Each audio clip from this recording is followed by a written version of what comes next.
اعوذ باللہ من الشیطان الرجیم بسم اللہ الرحمن الرحیم اللہم بارک علی محمد وعلی آل محمد وبارک علی ابراہیم وعلی آل انک حمید مجید۔ معزز سامعین، میں نے ایک سلسلہ شروع کیا تھا آدم کی کہانی کے نام سے،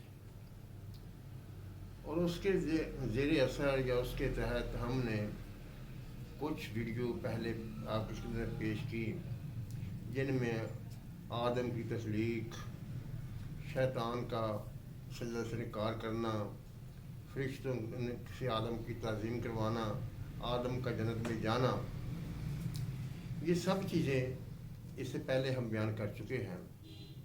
لیکن ایک بات جو میں آپ کو بتانا چاہتا ہوں وہ یہ ہے کہ آدم کی کہانی کا جو عنوان ہے، اس کی وسعت میرے خیال میں کیا ہے۔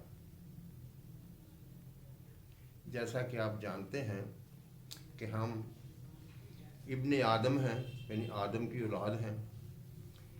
اس سلسلے میں اس طرح سے ہم آدمی ہوئے، جیسے کہ شیر کے بچے شیری کہلاتے ہیں، وہ بہادر ہوں یا بزدل ہوں یہ الگ بات ہے، لیکن وہ کہلاتے تو شیر ہی ہیں۔ اسی طرح سے ہم ابن آدم ہوئے۔ اب دیکھنا یہ ہے کہ اللہ تعالیٰ کی ذات نے آدم کو کیوں پیدا کیا، اس کی غرض و غایت کیا تھی، اس کی منشا کیا تھی، رب کیا چاہتا تھا۔ حدیث قدسی ہے، کنتُ کنزًا مخفیًا، میں ایک چھپا ہوا خزانہ چاہتا تھا، مجھے محبت ہوئی کہ میں پہچانا جاؤں، یعنی مجھے شوق ہوا کہ کوئی مجھے جاننے والا بھی ہو، تو میں نے مخلوقات کو پیدا کیا۔ آپ جانتے ہیں الہ کے لیے معبود کا ہونا، الہ کے لیے عبد کا ہونا ضروری ہے، کیونکہ عبد ہوگا، عبادت کرے گا تو الہ کی صفات ظاہر ہوں گی۔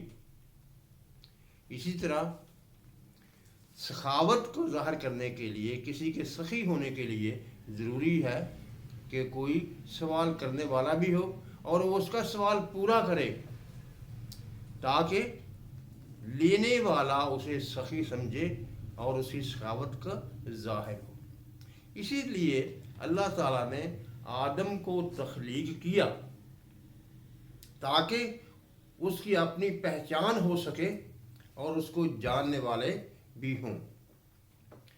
اب دیکھنا یہ ہے کہ جب الہ ہوگا، عبد ہوگا، اس کی عبادت کی جائے گی تو کچھ ضابطے ہوں گے، کیونکہ ضابطے کے بغیر تو کوئی کام ہو ہی نہیں سکتا، کوئی عمل اپنے انجام کو نہیں پہنچ سکتا۔ لہٰذا اللہ تعالیٰ نے انسان کے لیے ایک ضابطہ مقرر کیا جو کہ شریعت کہلاتا ہے۔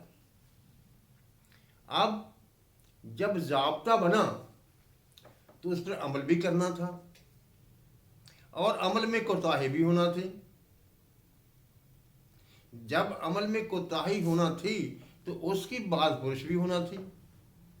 اسی لیے اللہ تعالیٰ کی ذات نے نظام عدل بھی قائم کر دیا۔ بہتر کام کرنے والے کو شاباشی ملے گی اور کوتاہی کرنے والے کو تنبیہ ہوگی۔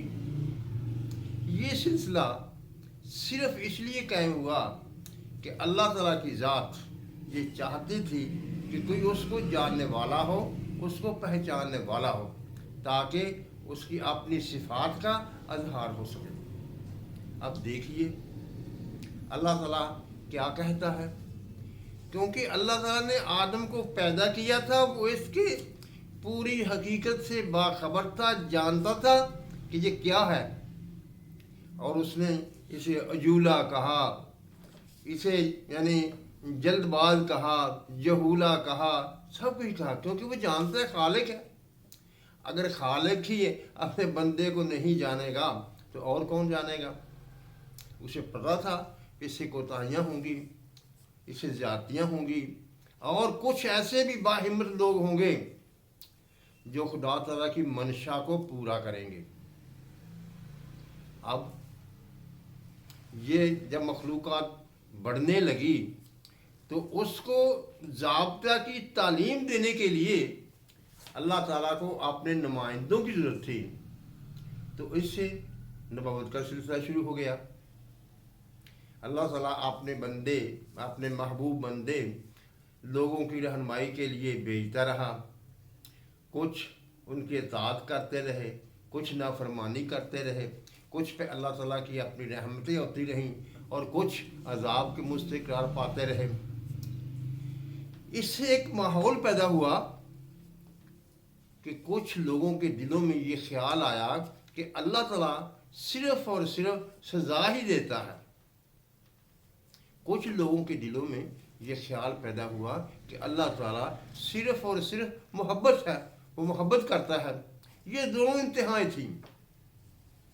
اللہ تعالیٰ نے اپنی آخری کتاب میں ہمیں اس بات کا سبق دیا ہے کہ اللہ تعالیٰ بین بین راستہ اختیار کرتا ہے، وہ اپنی محبت کرنے والوں سے محبت کرتا ہے اور انہیں اعلیٰ مقامات پر لے جاتا ہے، اور نافرمانی کرنے والوں کو اس کی تنبیہ کرتا ہے۔ میں بار بار لفظ تنبیہ کے استعمال کر رہا ہوں۔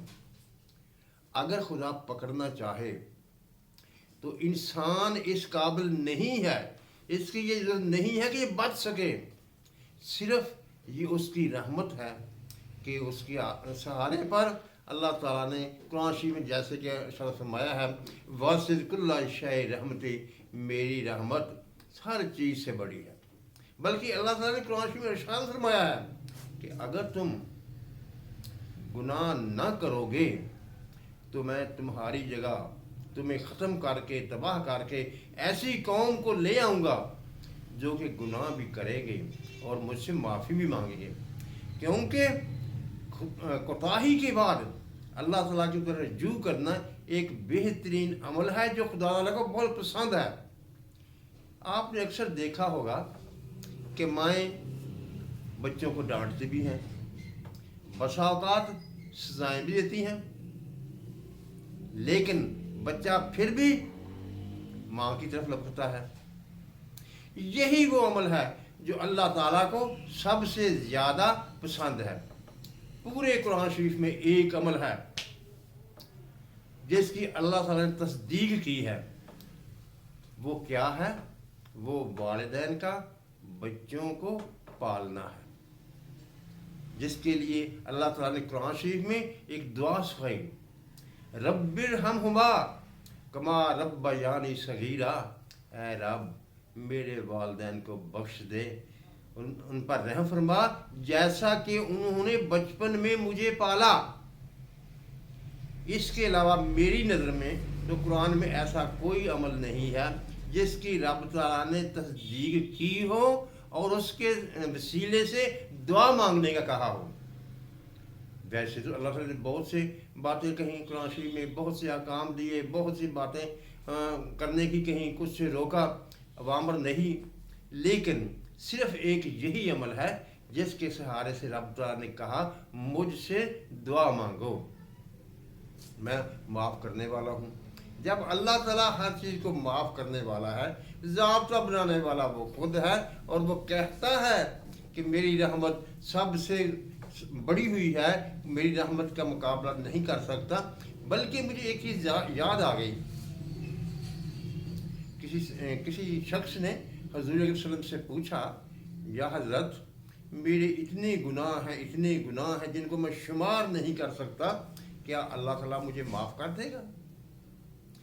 حضور علیہ وسلم نے ارشاد فرمایا، اے بندے تیرے گناہ رب تعالیٰ کی رحمت سے زیادہ نہیں ہیں، تو رب تعالیٰ کی رحمت سے مایوس نہ ہو۔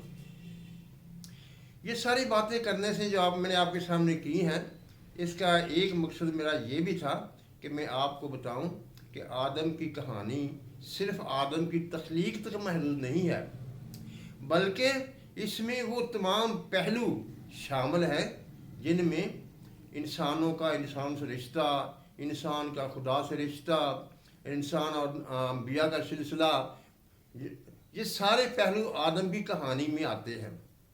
یعنی کہ انسانی تاریخ، انسانی رویے